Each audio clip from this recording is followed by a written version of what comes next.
What would be the most important thing from your perspective? I think it's just listen to your community, listen to the needs, prioritize your resources. You're spending your time and your money, and I mean human resources, where your children need it the most. That can be technology, because can be a game changer. When I think of our special ed director, she's always talking to me about, you need to have me in the room. You have to talk about adaptive technology, really spending your money wisely and time wisely.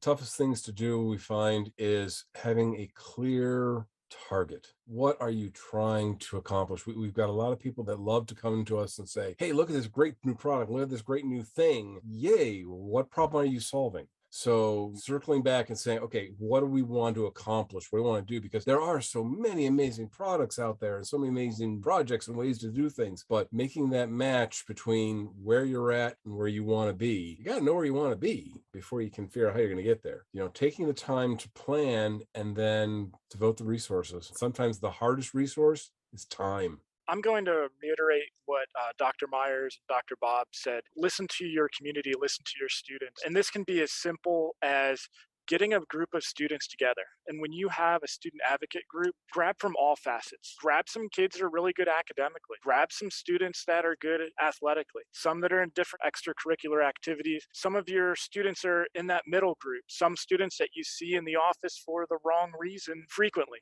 Grab them, put them together in a room. Ask them what trends they're seeing, what they'd like to see, where they'd like to see the school go. We do the same thing with parents. We get a group together, we talk to them, we see, what are your thoughts? What's your vision? What's going on? Just listening to your students and your community, your faculty, your staff. Listen, recognize what they're asking for, focus and prioritize that. So you can't do everything that everybody wants. Pick one or two items. If it's worth doing, it's worth doing right.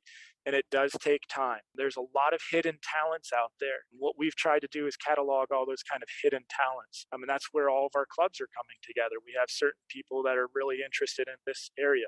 Well, did we know that this very quiet faculty member over here is also interested in that? And that's how they became an advisor for a club.